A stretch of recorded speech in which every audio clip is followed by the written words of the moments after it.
They said it was just another deep-sea oil rig. They lied. The roar of the helicopter's rotors finally died down, the hum settling into a steady thrum as we landed on the helipad. 3 hours of choppy air above the Gulf of Mexico had left my legs feeling like jelly. I swung them out of the cabin, the heavy offshore platform spreading out before me, an enormous industrial complex spearing up from the dark water. In my 15 years working oil rigs, I'd never seen anything quite like it. This wasn't just big. It was colossal, easily triple the size of any normal operation I'd ever worked on. I grabbed my duffel bag, the familiar weight a small comfort, and started walking toward what looked like a processing station. 2 men in dark, tactical uniforms, assault rifles held casually across their chests, stepped into my path. Their faces were blank, professional, like sculptures carved from stone. These guns weren't just for show. ID and authorization, the taller one said, his voice flat, his hand extended. I pulled out my credentials and the transfer papers. Elias Vance, new senior drilling engineer. The guard took my documents, scanning them with a handheld device, then studied my face, matching it against whatever appeared on his screen. His partner, meanwhile, kept his eyes fixed on the horizon, scanning the vast, empty expanse of water around us, not on me. It was strange. On most rigs, security was focused on potential threats coming aboard, on vetting new arrivals. Here, they seemed more concerned with what might be coming from the surrounding waters. "Clear," the first guard finally said, handing back my papers. "Follow the yellow line to processing." I followed the thick yellow line painted on the steel deck. It led me through a maze of corridors, past keycard scanners and security cameras mounted at every corner. For an oil rig, the security was extreme. The place felt more like a high-security research lab or a military black site. Steel doors, each marked with different clearance levels, lined the hallways, many bearing stark authorized personnel only, signs at processing. A woman sat behind bulletproof glass. She was young, pale, with eyes that seemed utterly exhausted. She took my fingerprints, scanned my eyes with a laser, then handed me a key card without meeting her gaze. "Level 2 clearance," she murmured, her voice flat. "Don't try doors marked 3 or higher." I nodded, taking the card. "Who do I report to?" "Foreman Robert Kendrick, East Wing Operations." She pointed down yet another corridor, marked by a fresh yellow line. Robert Kendrick turned out to be every bit as tough-looking as his reputation suggested. Mid-40s, short-cropped gray hair, and the ramrod-straight back of someone with a military background. He barely looked up from his tablet when I walked into his office. "Vance," he said, not a question.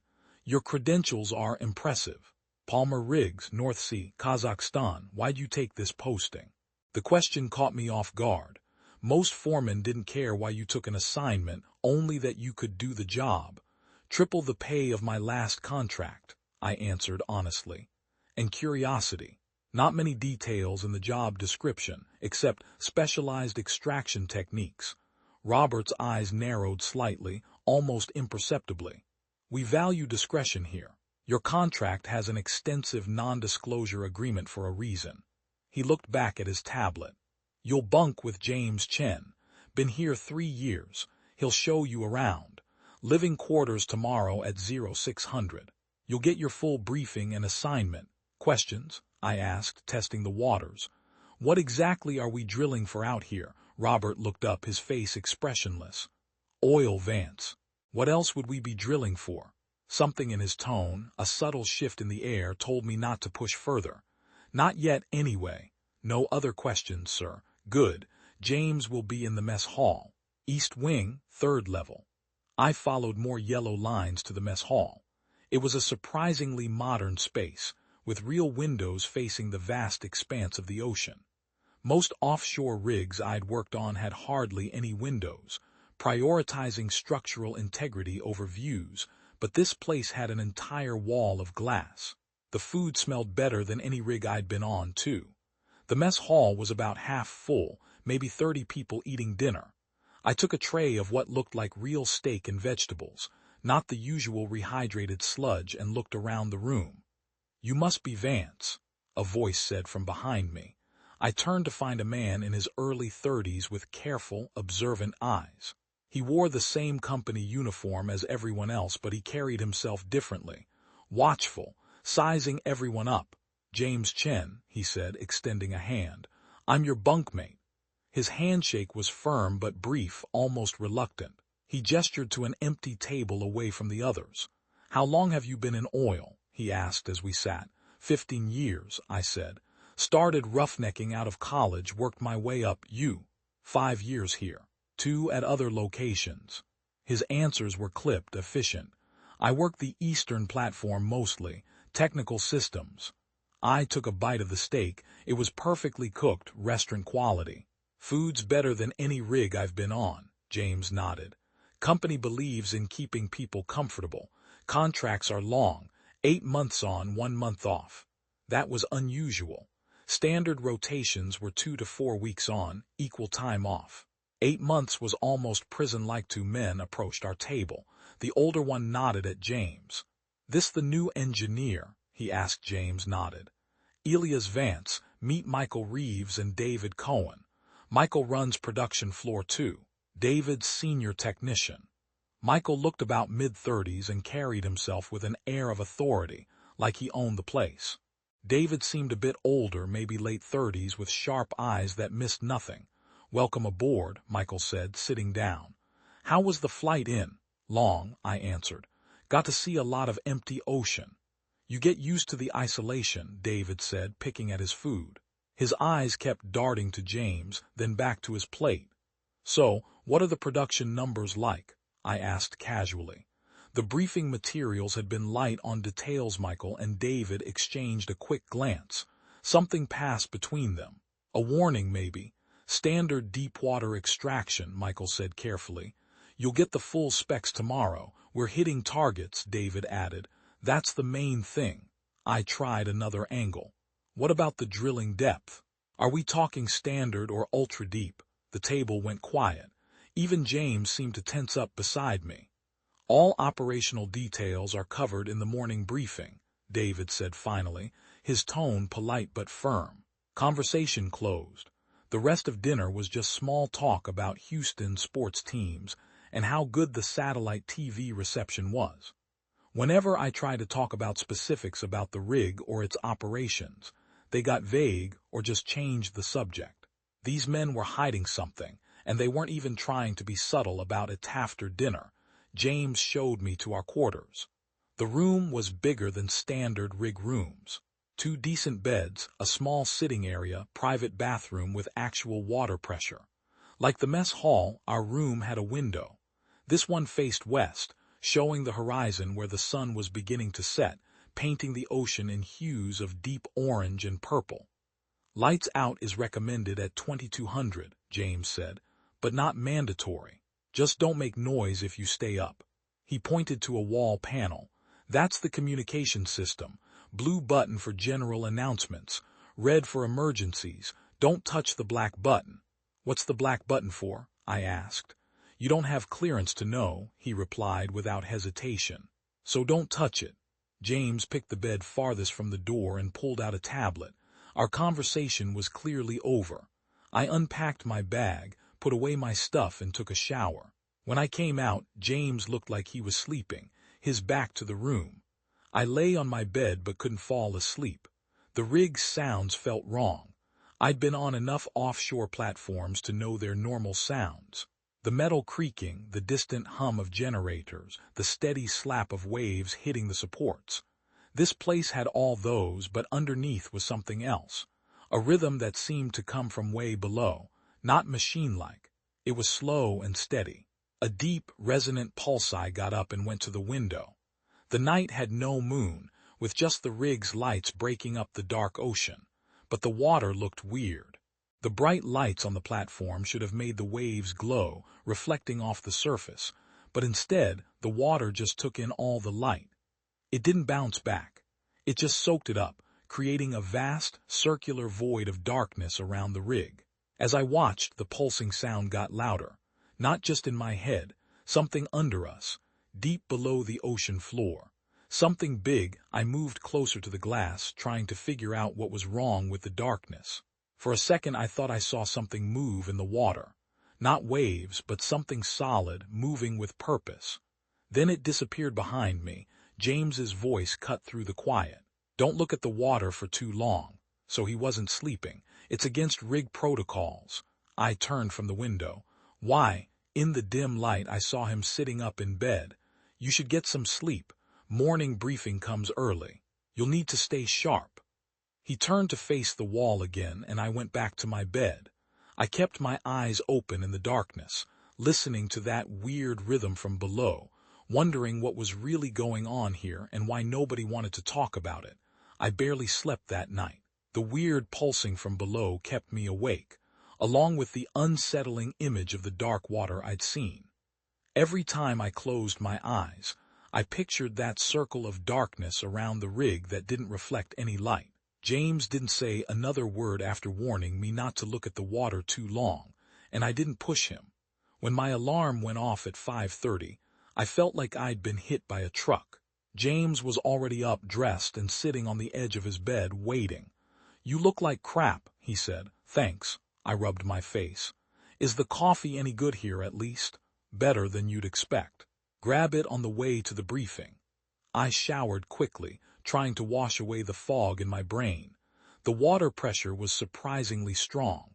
As I dressed in the company-issued uniform, I caught James watching me in the mirror. "What?" I asked. "Nothing. Let's go. Robert doesn't like late." The mess hall was busy with the morning shift grabbing breakfast. I filled a large thermos with coffee that smelled better than anything I'd had offshore before. James led me through a series of corridors to a large conference room where about 20 people were already seated. Robert stood at the front, scrolling through a tablet. He looked up when we entered, checking his watch pointedly. 5 minutes, he said to the room. I found an empty seat next to Michael Reeves, who nodded in greeting. The coffee tasted as good as it smelled, rich and strong. As I took another sip, Robert put down his tablet and faced the room. "Morning briefing," he announced without preamble. "Before assignments, a reminder of our unique operational parameters." He pushed a button and the lights dimmed. A digital display showed up on the wall behind him, a cross-section of the rig in the ocean beneath.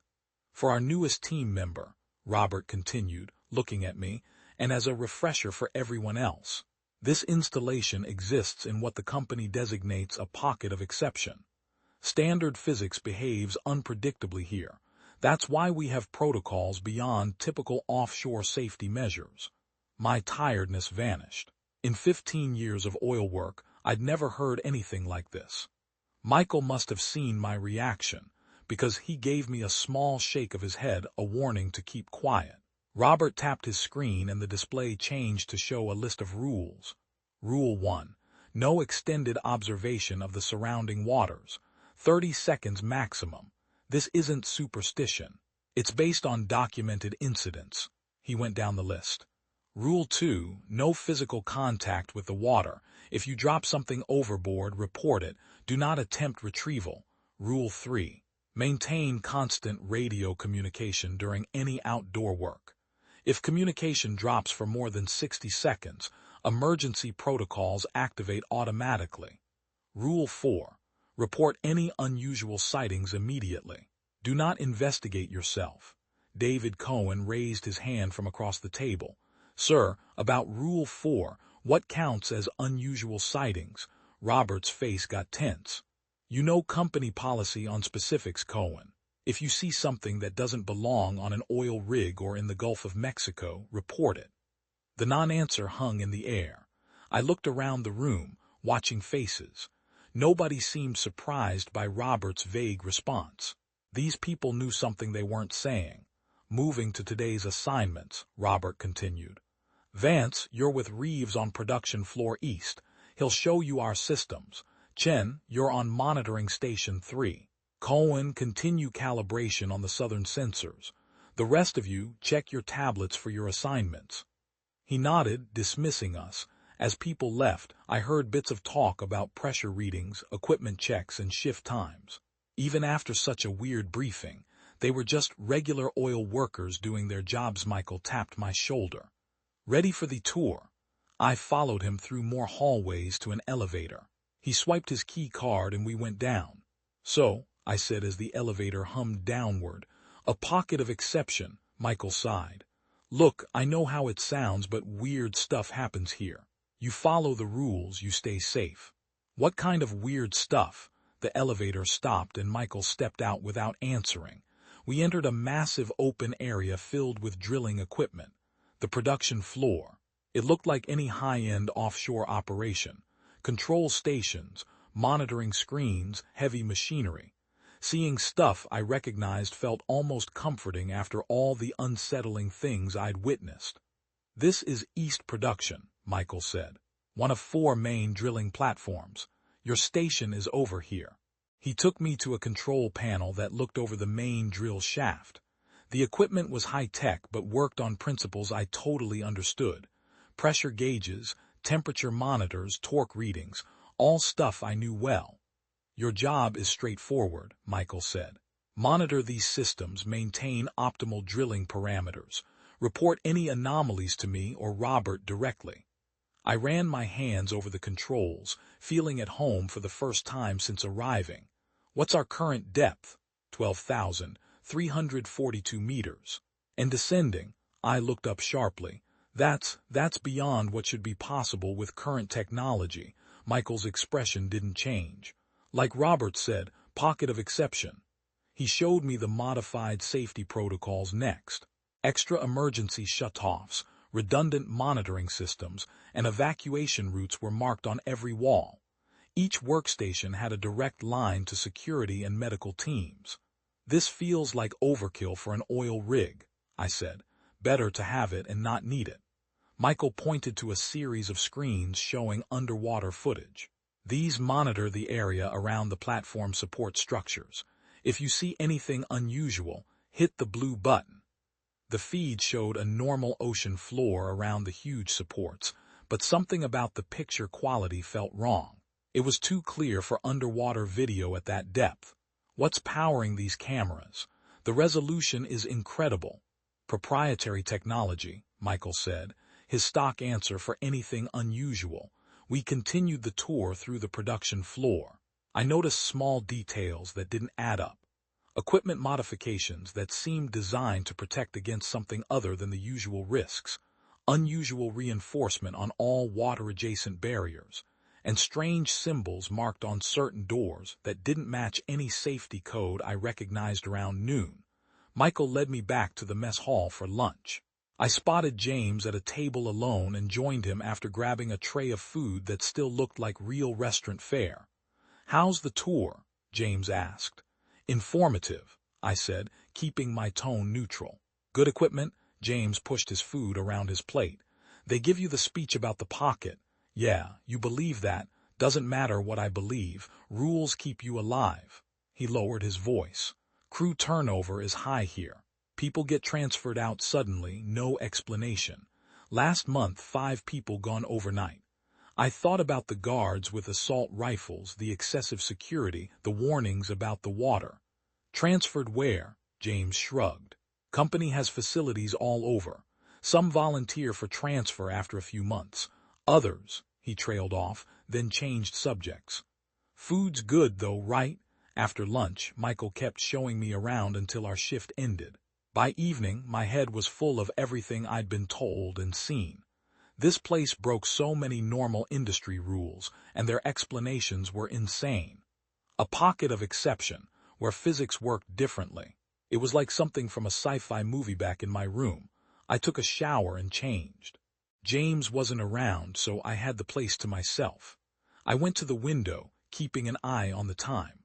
Looking at the dark ocean, I could see guards walking the outer walkways, all of them looking at the water with their guns ready. They weren't protecting us from outside threats. They were watching for something coming from the ocean itself. I noticed something moving on the horizon. A boat with bright lights was heading toward us from the east. Not a supply ship. This one was smaller, with equipment covering its deck. Probably a research vessel from the look of it. I watched it get closer. wondering what kind of research they'd be doing at this strange place. James returned as I stepped away from the window. "Saw a research ship coming in," I said casually. He glanced at the window, then back at me. "They come and go, part of the operation." "What kind of operation needs both oil workers and scientific research?" James didn't answer. He got ready for bed in silence, and I did the same. That night the pulsing sound from below seemed louder, more insistent. I lay awake for hours, listening to it, thinking about the dark water and the guards staring at the waves. When morning came, I checked the window again. The research boat was completely gone. But as we headed to breakfast, I spotted new equipment being set up on the southern platform that wasn't there the day before. The day shift rotation came faster than I expected. After only 3 days on the rig, I found myself stuck with the night shift on the east platform. The change felt sudden. One minute I was in the mess hall finishing lunch. The next I was watching the day crew leave while I settled in for 12 hours alone. Night on the east platform was different. The busy activity of the day turned into a weird quiet, broken only by the mechanical sounds of the drilling equipment. With most of the crew gone, the huge production floor felt even bigger, my footsteps bouncing through empty space as I made my rounds. I spent the first few hours checking pressure readings and watching equipment status. The numbers stayed annoyingly steady, even though we were drilling incredibly deep. According to the logs, we'd reached 12,358 meters, impossible by normal standards. Every time I thought about that depth, my mind went back to Michael's strange explanation. Pocket of exception. The night dragged on forever. At 2:00 a.m., I walked a loop around the platform interior, writing down maintenance checks and looking for any problems. Being alone gave me time to think about everything I'd seen since arriving. The heavy security, the strange darkness in the water, and the new equipment on the southern platform that nobody would talk about. By 3:00 a.m., the silence felt thick. I went back to my monitoring station and poured another cup of coffee from my thermos. The taste was better than it had any right to be on an offshore rig. I wrote down the hourly readings and noticed we'd gone down another few meters. The drilling kept going without stopping, a constant push into whatever was beneath. At exactly 3:17 a.m., human screams broke through the mechanical noise of the rig. I jumped up, knocking my coffee across the desk. The screams came again, raw and terrified, from the lower deck. I grabbed my radio. "This is Vance on East Production. Screams coming from lower deck. Anyone copy?" The radio crackled with static before Robert's voice answered. "All personnel remain at stations. Security responding." My hand paused on the radio. The screaming continued, now mixed with shouting. Standard protocol said to stay put during an emergency unless directly ordered to help. But this wasn't standard. I headed for the stairs, taking them 2 at a time. I raced down to the lower deck, where the outside walkway went around the platform. The screams got louder as I pushed through the heavy door to the outside. The night air hit me like a wall, damp and really cold. The scene on the deck stopped me cold. 3 security guards were around a worker near the railing. I recognized him as Marcus, one of the roughnecks from the drilling team. He was on his back, clawing at the metal deck, his face twisted in terror. 2 guards held his arms, trying to pull him away from the railing, while a third aimed what looked like a harpoon gun at the water. "Hold him," one shouted over the wind. Marcus's body got yanked toward the ocean so hard that the guard stumbled back. His boots scraped across the deck, leaving long marks in the metal.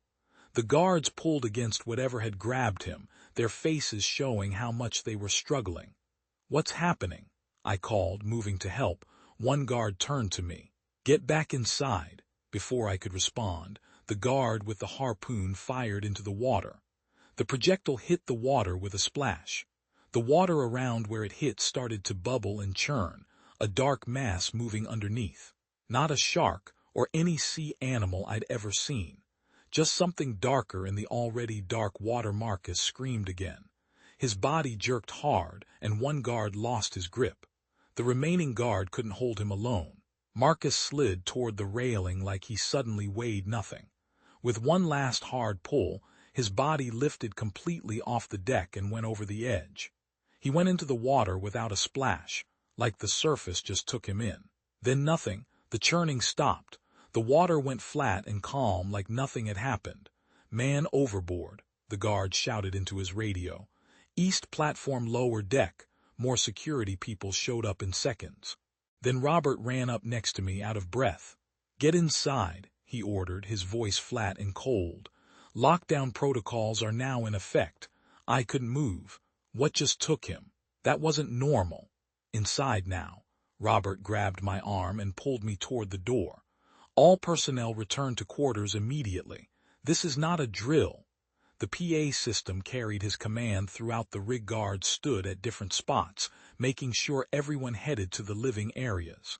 As they moved us through the hallways, I heard bits of radio chatter. Search teams getting together, boats being lowered, areas marked for sweep patterns. When I got to my room, James was already there, fully dressed and sitting on his bed. He didn't look surprised at all about the lockdown. "What happened?" he asked, his voice carefully neutral. "A guy named Marcus got pulled overboard by something in the water." I paced across our small room. They couldn't hold him. It was like he was being dragged by a fishing line, but there was nothing there to see. James closed his eyes briefly. "Damn," he whispered. "Not another one." "Another one?" I stopped pacing. "This has happened before." He glanced at the corners of the room, then at the ceiling. "We can't talk about this. Not here." The warning in his eyes was clear. We sat in tense silence for hours, waiting. The lockdown stayed in effect, with regular announcements telling all non-essential personnel to stay in quarters. At 7:43 a.m., the PA system started up again. "Attention, all personnel. Lockdown protocols have been lifted. Day shift may proceed to normal duties. Night shift will remain on extended duty until further notice." James stood up. "They found him," he said flatly. "How do you know?" "They always do." He headed for the door. "Come on, breakfast."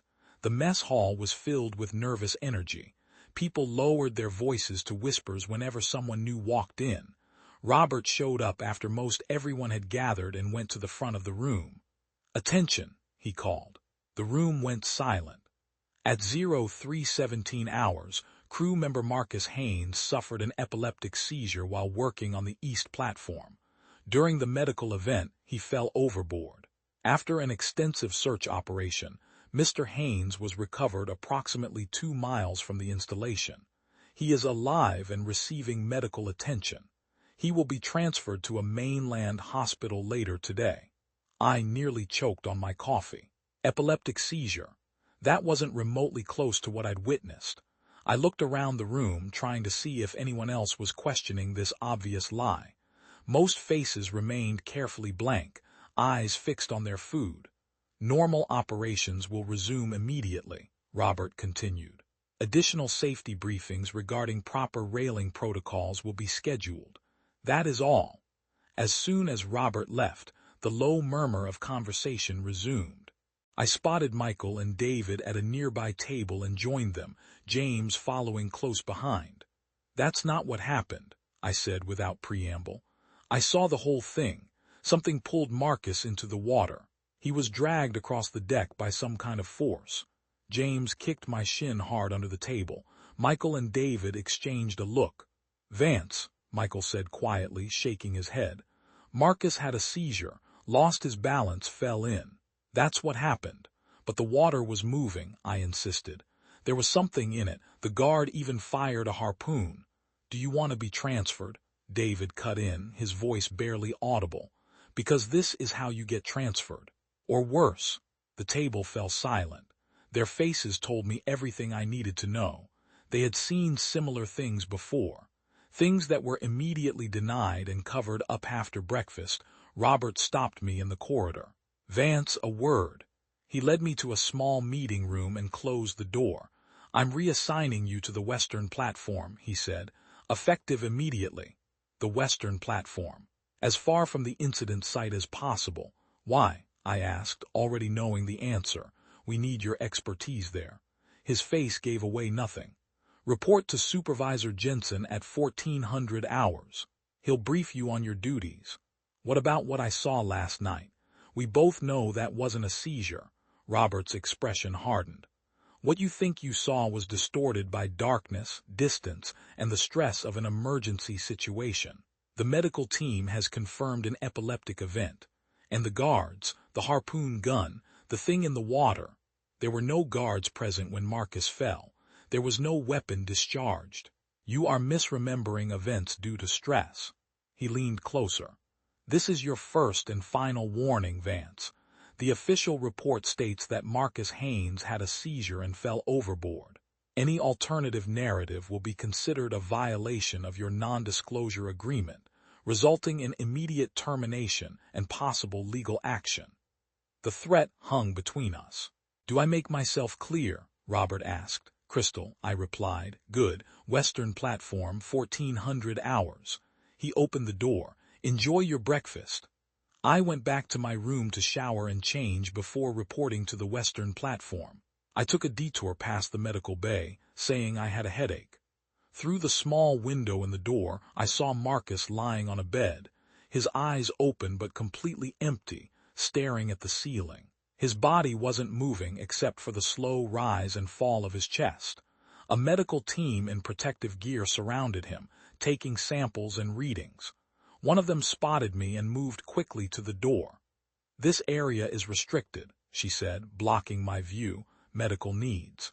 Headache, I said, but I can come back later. Level 1 medical station is on the residence floor. This is research medical only. She waited until I turned and walked away. Research medical, not regular medical care. Whatever had happened to Marcus, they weren't treating him. They were studying him at 2 p.m. I reported to the Western platform as ordered.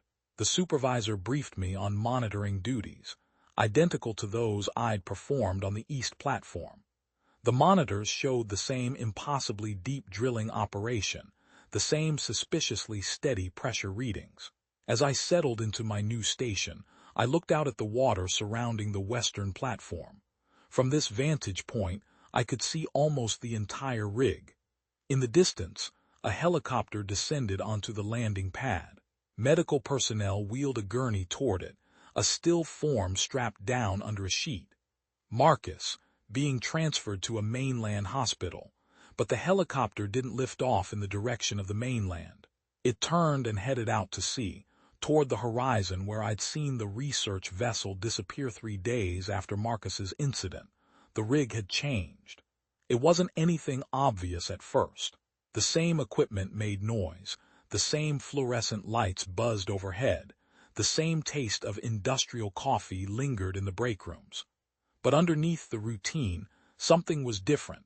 I first noticed it when a helicopter arrived early on the second morning. 4 men stepped out onto the landing pad, moving like military units I'd seen during security trainings at previous jobs. Unlike the regular guards who nodded at passing workers, these men looked around with cold assessment. They carried sidearms openly and spoke only to each other through small earpieces rather than the standard radios. By the 3rd day, the East platform crew had been gutted. At least 8 workers I'd seen regularly in the mess hall were gone, including everyone who had been on shift with Marcus that night. "Where's Alvarez?" I asked Michael as we crossed paths in a corridor. Alvarez had worked the console next to Marcus. Michael's eyes darted to a nearby security camera before answering. "Emergency transfer, family issue." And Chen, Rodriguez, 2 more East platform workers I hadn't seen since the incident. Same thing. Transfers happen. He picked up his pace, clearly wanting to end the conversation. After my shift on the Western platform ended, I made a decision. The headache that had been building behind my eyes gave me a perfect excuse. I walked to the medical bay on sea level, swiped my key card at the door and pressed the intercom button. "Medical, state your purpose." A woman answered. "Elias Vance. I've got a headache that won't go away." The door buzzed open. Inside, the front area looked like a standard medical facility. Examination tables, supply cabinets, a desk where a nurse in scrubs looked up at me. "What seems to be the problem?" she asked. "Headache." Started this morning, getting worse. She gestured to an exam table. Have a seat. I'll get you something for that. As she turned to a medicine cabinet, I glanced around the room. A second door stood partially open at the back of the medical bay. Through the gap, I could make out what looked like a hospital bed with restraints. Mind if I use the bathroom first? I asked casually. Through there. She pointed to a door on the right without looking up. I waited until she was busy with the medication cabinet, then quickly went across the room to the partially open door. 3 quick steps and I was through it. The space beyond was nothing like the front area. Bright white lights lit up equipment I didn't recognize. Monitors with weird readouts, machines that made a low buzz. And at the center, a hospital bed where Marcus lay strapped down. His eyes were open, looking at the ceiling without blinking. They didn't look right. The pupils were super dilated, making his eyes look almost completely black. His skin had a strange, waxy look, and I could see dark lines under the skin that were probably veins. A woman in a white lab coat stood beside the bed, drawing blood from Marcus's arm. She wrote notes on a tablet with her free hand, totally focused on her work, until she noticed me and looked up. Her eyes got wide. This area is restricted. She moved to block my view. You need to leave immediately. The nurse showed up behind me. Sir, the bathroom is the other door. This area needs different clearance. Sorry, wrong door, I said, trying to look appropriately confused while taking one last look at Marcus. His body seemed wrong somehow, too still, as if he wasn't breathing naturally. The nurse held my arm tight. This way, please. Back in the exam area, she handed me 2 white pills and a cup of water. Take these now. I'll give you more to take later if needed. I swallowed the pills, watching as the researcher in the other room hit what looked like an alarm button on her desk. You should return to your quarters and rest, the nurse said, already guiding me toward the exit. In the corridor, I walked quickly toward the residential section, processing what I'd just seen. Marcus wasn't being treated, he was being studied. And there was something seriously wrong with him, beyond a near drowning. That evening, I waited for James Chen to return to our quarters. When he finally came through the door, I didn't waste time. We need to talk about Marcus, I said. James froze, glancing around the room before answering. I don't know what you mean. I saw him today, in the medical bay. He's still here, strapped to a bed like a lab rat. James crossed to the sink and turned the water on full blast. He motioned me closer. Not here, he whispered under the noise of the running water. They listen. Who listens? Everyone. His eyes darted upward. Marcus isn't the first, okay? There have been 3 others in the past year. 3 others pulled into the water. I kept my voice low. He nodded. Company calls them accidents or medical emergencies, but they were taken, just like Marcus. By what? He shook his head. I don't know. The fear in his eyes seemed genuine. Nobody knows, or nobody who talks about it stays around long. And the others, what happened to them after? They never came back to the rig. James shut off the water abruptly. That's all I'm saying. We should go to dinner. The mess hall felt different that night. Conversation seemed forced, with long pauses and careful word choices. The new security personnel sat at a table by themselves, watching everyone. Nobody mentioned Marcus or the other missing workers. That night, I lay in bed listening to the strange pulsing sound from below the rig. It seemed stronger than before, more insistent. James fell asleep quickly, his breathing deep and even. I looked up at the ceiling, thinking about Marcus's black eyes, and the researcher drawing his blood. Morning came after a restless night. I sat up, reaching for my work boots beside the bed. As I picked up the left boot, something fell out. A small piece of paper, folded tightly. I glanced at James, still asleep, before unfolding it. The handwriting was cramped but clear. Research level B3, midnight. Come alone. I quickly refolded the note and tucked it into my pocket. Who had left it, and how had they gotten into our quarters without either of us noticing? My shift that day was on the western platform, watching underwater cameras and drilling readings. Around midday, movement on one of the camera feeds caught my attention. The feed showed the ocean floor near the main support structures, lit dimly by the rig's outside lights. Something moved across the screen, not randomly, like ocean currents, but with purpose. I followed it across 3 different camera angles as it circled one of the support columns.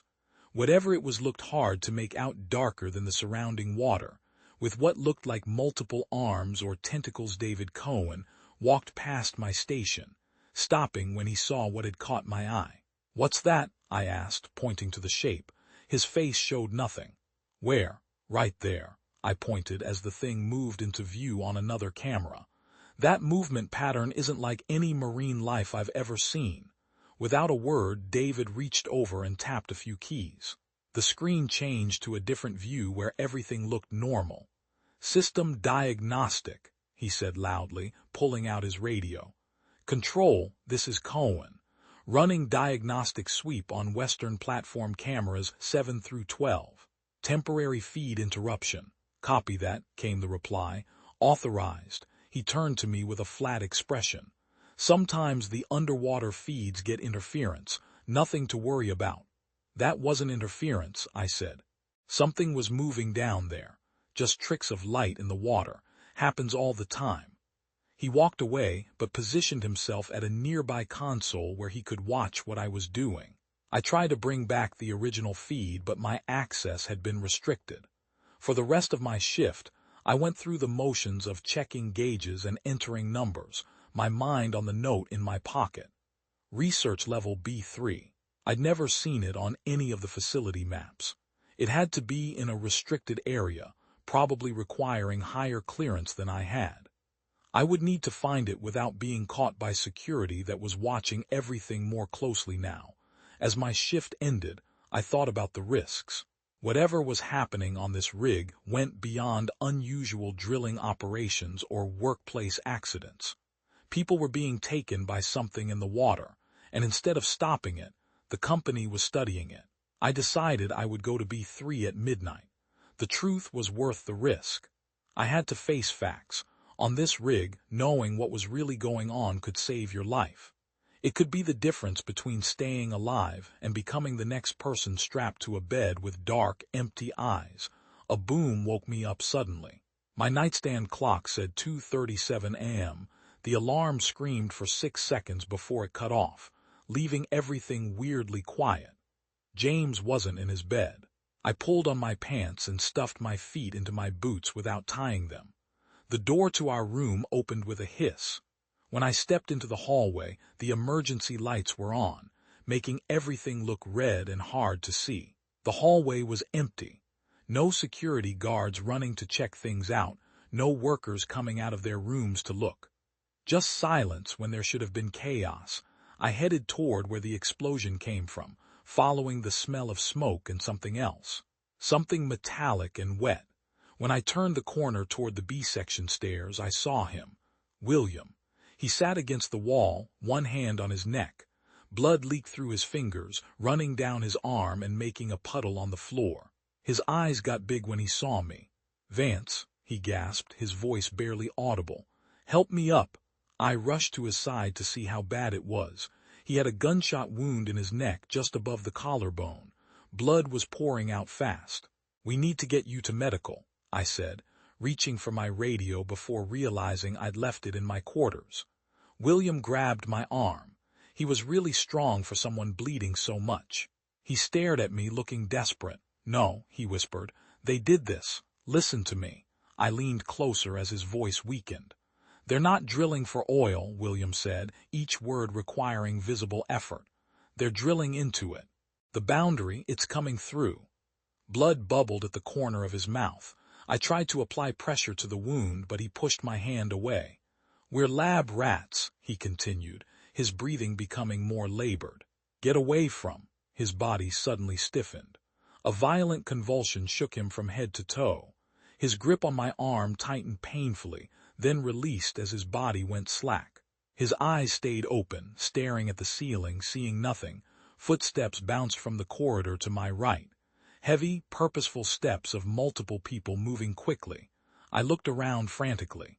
The stairwell door was too far. They'd see me before I reached it.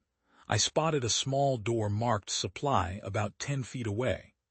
I moved as quietly as possible, opened it, and slipped inside just as the footsteps rounded the corner. The closet was narrow and dark, filled with cleaning supplies and maintenance equipment.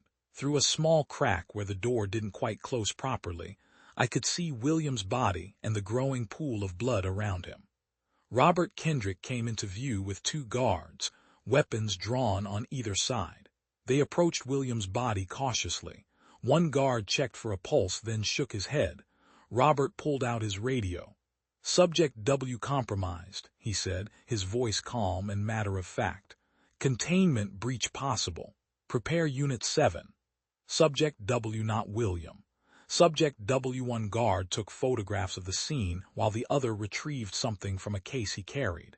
They turned William's head to the side, showing the gunshot wound.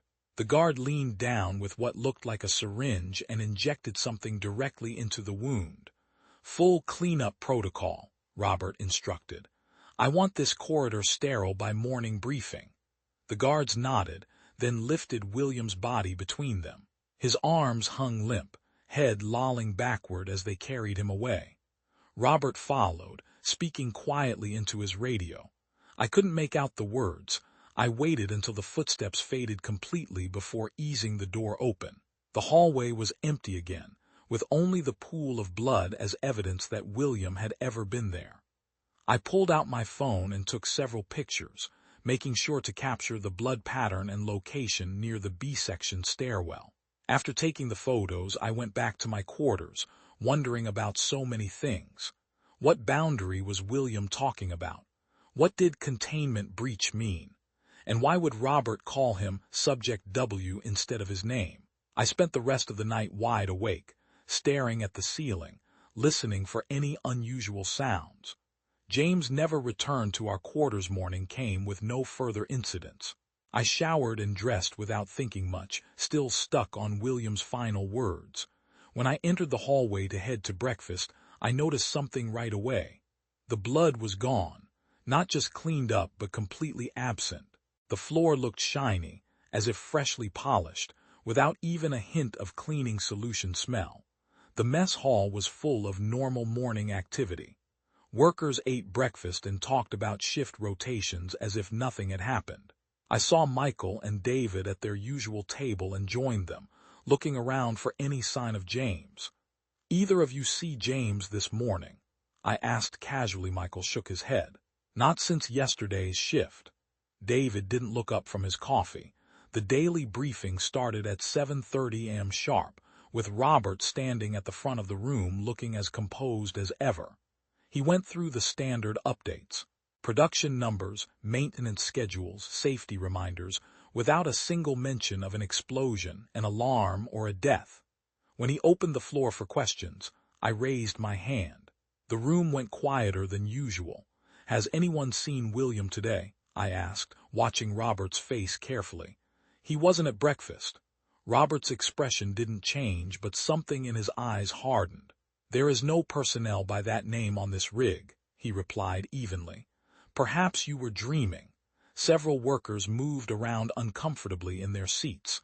Michael looked hard at the table. David all of a sudden got super focused on a loose thread on his sleeve. "I saw him last night," I pressed, "near the B-section stairwell." Robert looked at me coldly. "Mr. Vance, I'm concerned about your mental state. The isolation of rig life can cause stress-induced hallucinations in some people.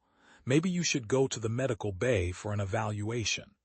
He turned away from me, moving on to the next question as if my concerns were meaningless. But I noticed how he looked around the room, checking who seemed uncomfortable at the exchange. After the briefing, I headed to my assigned station on the western platform.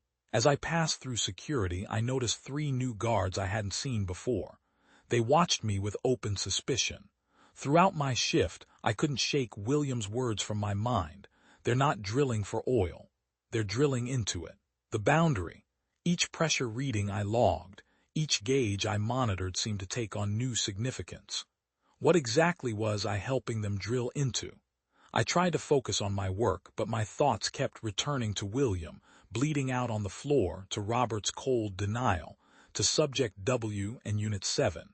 I knew one thing with absolute certainty. Something was happening on this rig that went far beyond oil extraction. Something worth killing for. And as I watched the numbers on my monitors climb steadily higher, as we drilled deeper into whatever lay beneath us, I wondered how many others had discovered the truth before me, and what had happened to them afterward. 1 week went by since William's death without anyone officially saying it happened. The bloodstain near the B-section stairwell was gone, cleaned away so completely it was like it never existed. No memorial service, no moment of silence, not even a mention in the daily briefings. William had been erased. The schedule rotations came out Monday morning, and I saw my name move to the southern platform. I looked up from the tablet to see Robert watching me from across the mess hall, his face blank. "Southern platform?" I asked Michael when he sat down with his breakfast tray. "What's down there?" Michael chewed his eggs slowly, buying time. "Newer equipment, different monitoring parameters." "Is that where they took the new machinery I saw arriving last week?" He looked at the nearest security camera. "Just follow protocols and you'll be fine." That was all anyone would tell me. Even David, who usually supplied at least minimal information, suddenly had pressing duties elsewhere whenever I approached. James hadn't returned to our quarters since the night William died. His bunk remained untouched, his few personal items still in place. But he'd simply vanished. When my shift began that evening, a security escort walked me to the southern platform for the standard orientation that Robert had ordered. We passed through 3 separate security checkpoints, each requiring higher clearance than the last. "Your temporary access code," the guard said, handing me a black key card. "Valid only during assigned shifts. Surrender it immediately after your 12 hours. The southern platform wasn't just another drilling section. It was a completely different operation. The space was bigger than 2 basketball courts, with a huge circular machine that went through the floor. It didn't look like normal drilling equipment. This machine had lots of see-through tubes filled with glowing blue liquid that moved in time with the weird pulsing sound I'd been hearing since I got here. The security guard pointed to a monitoring station on a raised platform overlooking the main floor. "You'll be tracking pressure readings and logging any problems. Don't leave this station, no matter what. Check the manual for emergency procedures." Then he left. The heavy door closed behind him with a hiss, and I was alone with the buzzing equipment and the steady rhythm of the pulsing blue liquid. The monitoring station had 6 screens showing different readings.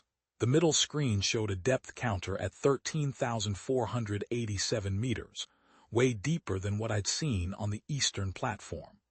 Another screen showed what looked like geological layers, but the bottom levels had weird formations I'd never seen in any rock before. Hours went by without anything happening. As I recorded the readings and watched the depth counter slowly tick up, nobody came by or called in. Unlike other parts of the rig where workers sometimes passed through, I felt really alone. All I could hear was the noise of the machines and that steady pulsing from below. At 2:17 a.m., something weird happened. The lights flickered for a moment, going dim before coming back on. I checked the power readings. Nothing showed up as wrong. Odd but not scary yet. 10 minutes later, it happened again. This time the screens showed static patterns. The depth counter went crazy, jumping to 15,340 meters for a split second before going back to 13,489. I reached for the radio to report the problem when I noticed something by the door. Water was coming in under the sealed entrance. A thin, oily puddle that spread across the metal floor in a strange way. Instead of flowing down toward the drain grates like it should, it seemed to move on its own, gathering into a growing pool. This made no sense. We were at least 40 feet above the water and the door had several seals to keep water out. I backed away, watching the puddle get bigger. The water started to rise upward, about 4 feet tall. The lights flickered again, and in that moment when it was darker, the column shaped itself into something with a torso, arms, and a head. When the lights came back on, the water fell away, showing what was underneath. The thing had William's face. Definitely his features, but on a body that wasn't human anymore. Its arms and legs were stretched out and skinny, bending in ways they shouldn't.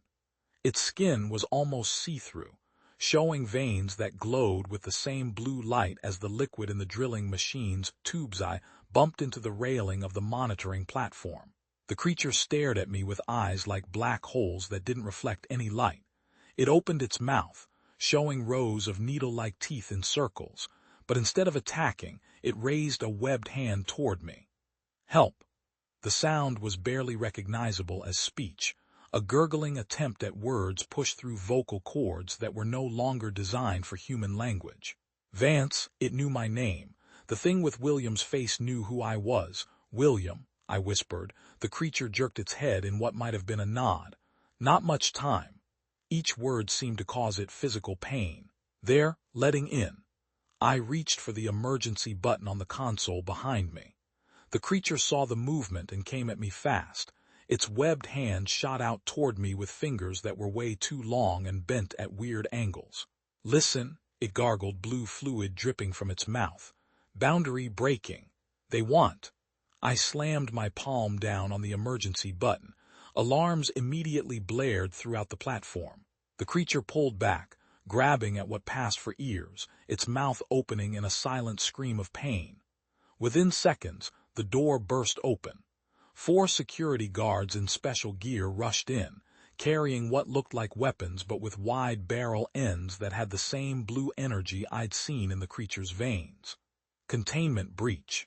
Target acquired, one shouted into his radio. They aimed their weapons at the creature. It turned to look at me one last time, its face looking strangely human even with all its monster-like features. Find others, it gurgled. Then the security team fired. The weapons didn't shoot bullets. Instead, they shot concentrated pulses of energy that hit the creature at the same time. It fell to the floor, its body shaking wildly, the blue glow in its veins flashing like a dying light bulb. 2 more personnel came in with what looked like a clear coffin. They quickly put the shaking creature inside and closed the lid. The shaking continued for several seconds before the creature went still, floating in a pale blue liquid that filled the container. Robert appeared in the doorway, staying calm even with all the chaos around him. He looked over the scene, spoke briefly into his radio, then walked up to me. I was still frozen against the railing, trying to make sense of what I'd just seen. That was William, I said. He knew my name. He was trying to tell me something. About a boundary. Robert's face stayed blank as he reached into his pocket and pulled out a small case. From it, he took out a syringe filled with clear liquid. Standard protocol requires a mandatory sedative following exposure to contamination, he said, his voice clinical and detached. That thing had William's face. I insisted, the words tumbling out. He knew me. He was trying to communicate. What the hell is going on here? What are you people really drilling for? Robert nodded to someone behind me. Strong hands gripped my shoulders, holding me in place. I struggled, but the grip only tightened. This will help you process the trauma, Robert said as he approached with the syringe. When you wake up, we'll have a serious discussion about your future on this rig. I felt the needle stick into my neck and something cold went through my body. The room started to get fuzzy. Before I passed out, I saw them rolling away the containment unit with William's changed face against the clear wall, his black eyes still looking right at me. I opened my eyes to bright fluorescent lights overhead. The ceiling tiles were an off-white color, with small water stains in the corner. My head hurt with a dull ache that made even blinking painful. An IV line ran from my arm to a bag of clear fluid hanging beside the bed. Welcome back, Mr. Vance. Robert sat in a chair next to the bed, holding a tablet. His face stayed blank, but his eyes followed everything I did. How long? I asked, my voice rough from disuse. 12 hours, give or take. He tapped something on his tablet. You've been under observation since the incident on the southern platform. I tried to sit up, but my muscles felt weak and uncooperative. William was not present during your episode. Robert cut in smoothly. You experienced what our medical team calls a stress-induced hallucination. Not uncommon in this environment, particularly for those unaccustomed to the isolation. That wasn't a hallucination, I said, struggling to a sitting position. William was there. He knew my name. He was trying to tell me something about a boundary breaking. Robert's face changed. His eyes got a little tighter and narrower. He put down his tablet and leaned forward. I see. He paused, studying me. In that case, there are some things you need to understand. A doctor came in, checked my vitals, and took out the IV. She gave me clean clothes and left without saying anything. Robert stood by the door while I got dressed. He had his back turned but looked ready for anything. "Follow me," he said when I finished. We left the infirmary and walked through corridors I hadn't seen before. The security here was tighter. Cameras watched us as we moved, and guards stood at key intersections, wearing tactical gear and holding weapons better than the standard ones. Each door needed Robert's badge and a fingerprint scan. We went down in an elevator that required both Robert's key card and a code typed into a keypad. The digital display showed we were heading to level B4. B4 isn't on any of the facility maps, I said. Robert didn't respond. The elevator opened to a clean, white hallway that looked more like a research facility than an oil rig. Robert took me to a conference room with a long table and several chairs. A large screen covered one wall, showing the company logo. "Wait here," he instructed, then left. I sat alone for almost 10 minutes, checking out the room. Everything looked expensive and high-tech, way more than any oil operation would put in a temporary facility. The table's surface was a touchscreen. The walls had special sound-blocking panels that would stop anyone from listening in. Small cameras sat in each corner of the ceiling. The door opened, and a woman walked in. She looked to be in her early 50s with short, dark hair. She wore a business suit that seemed weird to see on an offshore rig. Her handshake was firm and quick. "Elias Vance," she said, taking a seat across from me. "I'm Dr. Catherine Weiss, head of Project Rift. I understand you've had an enlightening experience." Robert entered behind her, taking a position near the door. Dr. Catherine touched the table's surface, and the screen on the wall changed to show a digital cross-section of the rig and the ocean floor beneath it. "Let me be direct, Mr. Vance. Oceanic deep-sea drilling is not an oil company, at least not primarily. What we're doing here goes far beyond resource extraction." She zoomed in on the image, highlighting an area deep beneath the seabed. 15 years ago, our sonar mapping detected an anomaly in this location, something that shouldn't exist according to known geology. The display changed to show a series of readings, sonar scans, energy signatures, and data I couldn't interpret. "What we found," she continued, "was a thin spot in the fabric of reality, a location where the boundary between our dimension and another has worn dangerously thin." I stared at the screen, processing her words. "You're not drilling for oil. You're drilling into another dimension." "We're studying the boundary," she corrected, taking samples, monitoring fluctuations, learning what exists on the other side and how it interacts with our world. "And the people who go missing. Marcus, William," I asked. Dr. Catherine's face looked cold and professional. "Exposure incidents. The boundary leaks, Mr. Vance. Or you could say that things from the other side sometimes reach through. People who touch this material start to change. Their bodies begin to take on qualities from the other dimension." She tapped the screen again, showing a video. I recognized the containment room I'd seen when looking for Marcus. Dozens of clear tanks lined the walls, each with a floating person inside. Some looked mostly human, others.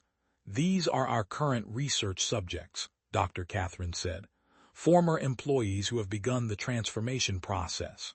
We study them to understand the nature of the change and how to potentially control or reverse it." One of the tanks held Marcus, his eyes open and aware even though his body was partly changed. Another contained what I was now sure had been William, the same distorted figure I'd seen on the southern platform. "William didn't die from a gunshot wound," I said, the pieces connecting in my mind. "Correct," Dr. Catherine replied. William was an early-stage transformation case who escaped containment during transport. Security attempted to recapture him non-lethally, but in his confused state, he became violent. What you encountered on the southern platform was William after completing the next phase of transformation. It freaked me out how casually she talked about it, like she was discussing lab rats instead of people I'd worked with. Experimenting on them, I said, unable to keep the disgust from my voice. We're learning from them, she corrected.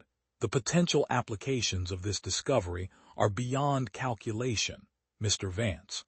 Imagine materials with properties that defy our physics. Medical applications that could revolutionize treatment of currently incurable conditions. Defense technologies that would render conventional weapons obsolete. She leaned forward, her eyes intense. Which brings me to the purpose of this conversation.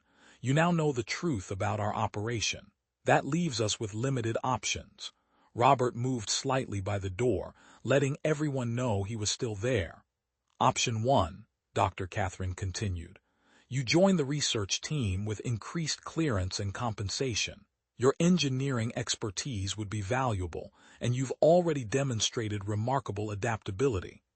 And option 2, I asked, already guessing the answer. Memory modification and transfer. You'd be reassigned to one of our conventional drilling operations, with no recollection of the past 2 weeks.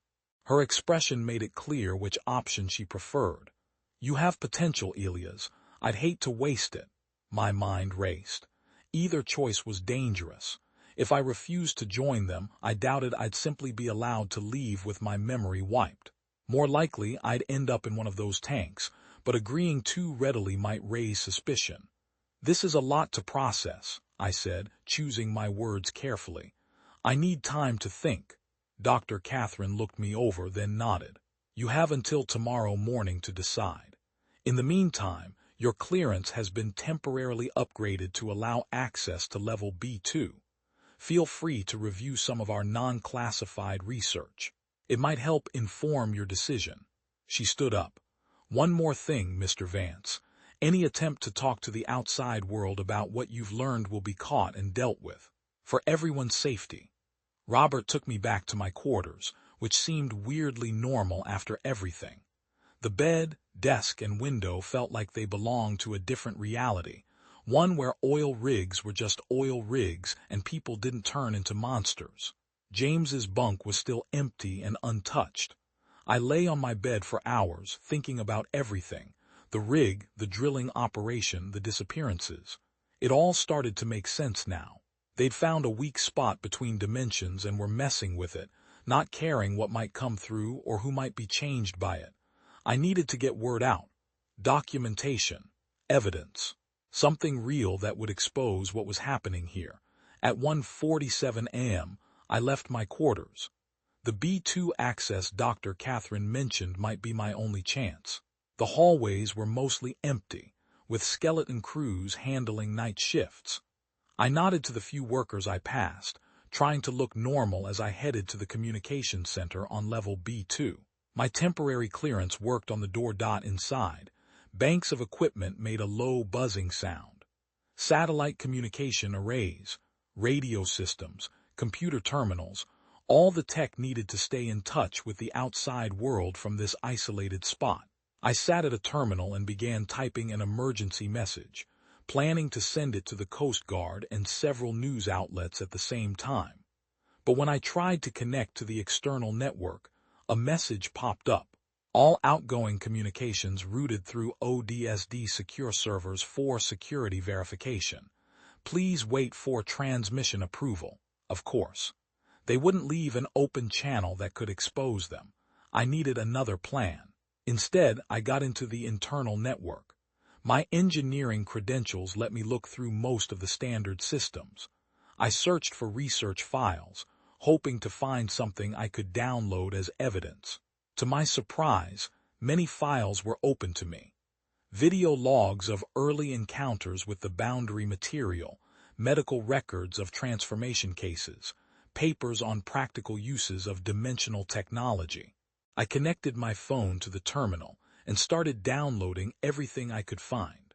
Watching the progress bar move forward super slowly, a noise in the hallway outside made me stop. I unplugged my phone, put it in my pocket, and quickly closed the files on the terminal. I made it look like I was checking equipment logs, something a senior engineer might normally do. Just as the door opened, a security guard looked in. His eyes got narrow when he saw me. "Working late, Mr. Vance." I nodded, trying to appear calm. "Just familiarizing myself with the systems." Dr. Catherine upgraded my clearance.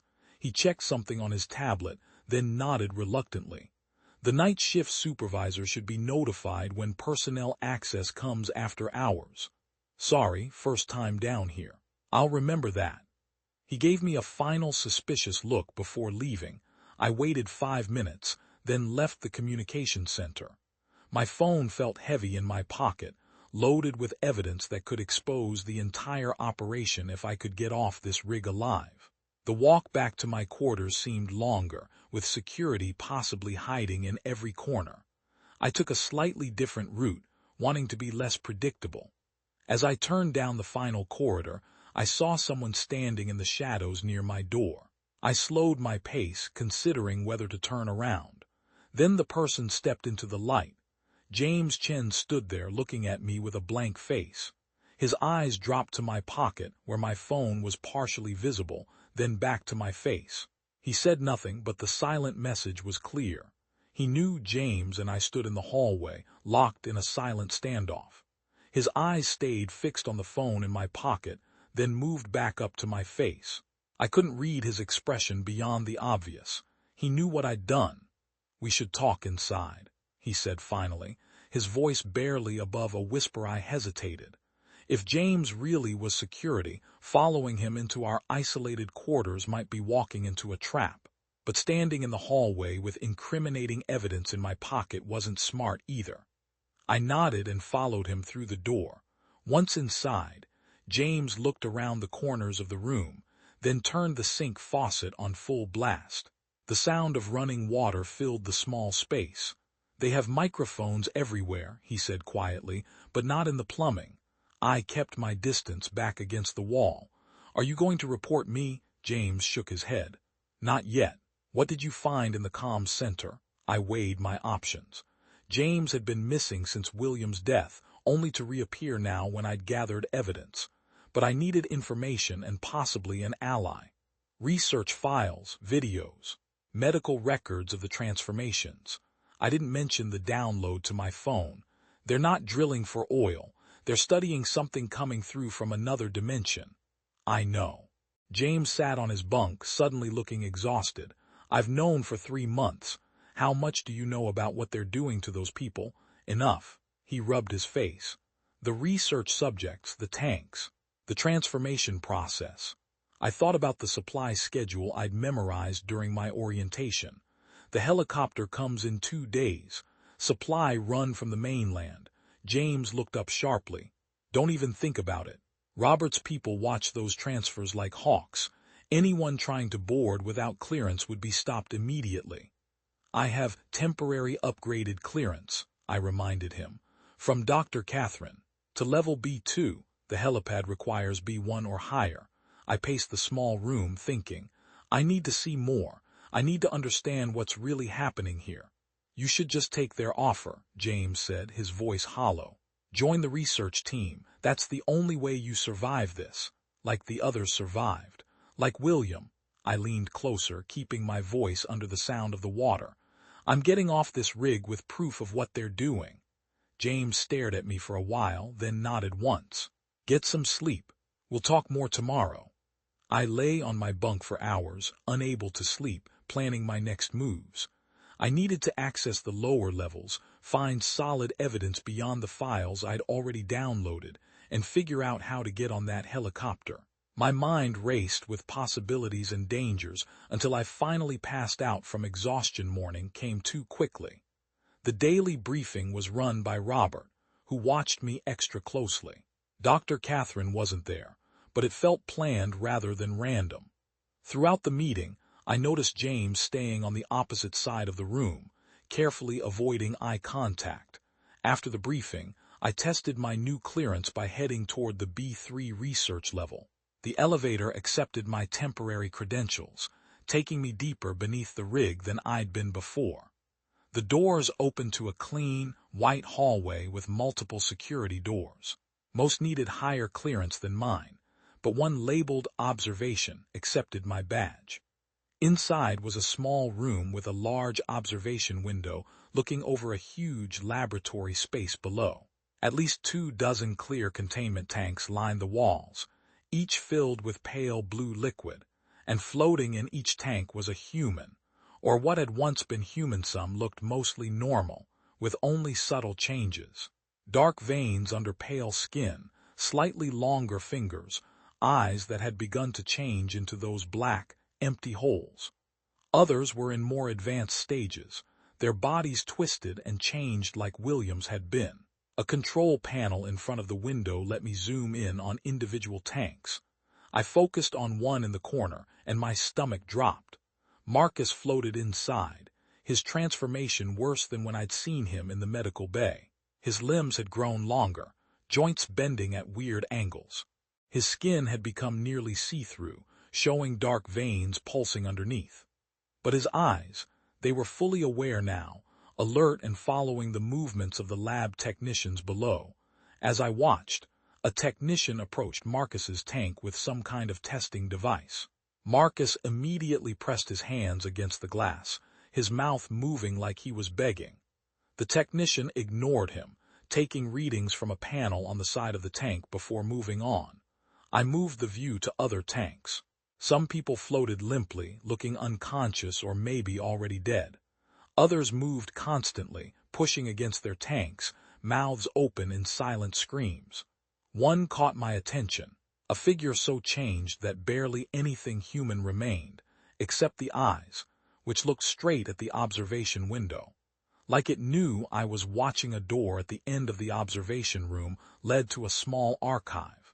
Here, my clearance gave me access to physical records, older research notes and paperwork not yet digitized. I quickly looked through filing cabinets until I found what I needed, the project's original mission plans. The documents went back nearly 30 years, way before the rig was built. The company had found the dimensional weakness during a regular geological survey. Initial drilling showed weird readings, followed by the first material exposure incident that changed 2 workers. Instead of stopping operations, they expanded them, building the specialized rig to continue research. Page after page showed how they learned about the transformative properties of exposure. One document listed potential uses: bioweapons that could change enemy fighters, enhanced soldiers with abilities beyond human limits, or industrial applications using materials with properties that broke the laws of physics. I took pictures of as many documents as I could, adding to the evidence already on my phone. While I worked, I heard voices coming from the hallway outside. I quickly put the files back and left through a side door that connected back to the main hallway. I spent the rest of the day at my assigned station on the western platform, just going through the motions while thinking about everything I'd seen. The people in those tanks had been workers just like me. One wrong move, one moment of exposure, and they became research subjects, specimens to study rather than people to save. When my shift ended, I went back to my room to find James waiting. He turned on the shower, this time steam filling the room to cover our conversation. "You went a B3, he said. It wasn't a question. How did you know?" James looked at me with a mix of frustration and resignation. "Because it's my job to know. I was assigned to monitor you from the moment you arrived." My hand went to my pocket, where my phone held the evidence I'd gathered. "Don't," James said quickly. "I'm not here to stop you." "Then why are you here?" He sat heavily on his bunk. "My brother was on this rig 3 months ago, technical specialist like David. He noticed the same things you did, the secrecy, the disappearances, started asking questions. I could see where this was going. He was exposed." James nodded, looking upset but holding it together. "They said it was an accident, containment breach during a routine maintenance check. By the time I got transfer approval to come here, he was already in one of those tanks. Which one? I asked quietly. Tank 17. The one in the far corner. His voice faltered. He still recognizes me when I visit. At least I think he does. Everything clicked into place. James's reluctance to talk, his disappearances, the warning note I'd received. It had all been leading to this moment. That's why you slipped me the note about B3, I said. You wanted me to see the truth. I wanted someone else to know what they're doing here. He looked up at me, his expression hardening with resolve. The helicopter arrives tomorrow at 800 for the supply transfer. If we're going to get you and that evidence off this rig, we need to create a distraction big enough that security will be too busy to stop you. I can't leave. They'd know I helped you, but I can make sure you get on that helicopter. James pulled out a small tablet and showed me a schematic of the rig. The primary power coupling for the drilling operation is here, on level C1. If it fails catastrophically, emergency protocols will pull security from all non-essential areas to contain the situation. I studied the schematic. That's close to the boundary they're drilling into. Wouldn't that be dangerous? It won't damage the containment systems, just create enough chaos for you to reach the helipad. He pointed to another section. Security will evacuate all non-essential personnel to the upper levels. That's your window. What about you? James smiled bitterly. I'll be busy reporting a broken equipment that needs fixing right away. By the time they figure out what's happened, you'll be gone. We spent the next hour planning the details. James knew all the security protocols really well, including how to set off alarms without getting caught. I memorized the route to the helipad and the timing we'd need to make this work. As we finished, James looked at me hard. When you get out, make sure everyone knows, not just about the transformations, but about the people. My brother, William, all of them. I promise, I said. If there's a way to shut this down and help them, I'll find it. We slept in shifts that night, too wired to fully rest. Morning arrived with the same boring routine as always on the rig. Daily briefing, shift assignments, the constant noise of machinery. No one looking at us would have guessed what we planned to do. At 7:35, I positioned myself near the research-level elevator, pretending to check equipment readings. James had already disappeared toward the power couplings on C1 at exactly 7:42. The lights blinked. 3 seconds later, alarms blared throughout the facility. Emergency IN Section C1. All security personnel report to containment response stations, and when essential personnel evacuate to upper levels immediately. The automated message repeated on a loop as red emergency lights bathed the corridors. I joined a group of workers heading toward the upper levels, then broke away at a junction point, using my clearance to access a maintenance ladder that would take me directly to the helipad level like James said. The security checkpoints were empty, with the guards called to handle the emergency below. I got to the upper deck right when the supply helicopter landed. Wind from the rotors blew across the helipad as ground crew rushed to unload supplies. In the confusion, I slipped into the line of technicians checking manifests. My upgraded clearance badge was enough to get me past the one guard left, who was paying more attention to the alarms than checking badges. The helicopter pilot was already getting ready to leave, wanting to get away from whatever emergency had set off the facility's alarms. I said I was escorting the technical equipment being sent back for mainland repairs, showing my engineering credentials. He nodded quickly, waiting for me to get on board. I climbed in, my pulse racing as I sat down among the crates and equipment. Through the window, I could see more security staff showing up at the far end of the helipad, responding to the alert about me moving around without permission. The pilot got clearance to leave, and the helicopter took off. As we went up, I saw someone come onto the helipad below, moving in jerky, weird ways. Even from up here, I could tell it was William's changed body, standing on the edge of the platform, face looking up at our helicopter. Those black, empty eyes stared at me like he knew exactly what he was doing. The radio crackled. Supply Helicopter Delta 3, This is oceanic deep control. You are ordered to return immediately. Repeat, return to platform immediately. The pilot looked back at me, suddenly suspicious. What's in those equipment cases you're escorting? Standard replacement parts, I said, trying to keep my voice steady. Nothing unusual. He looked at me for a moment before turning back to his controls.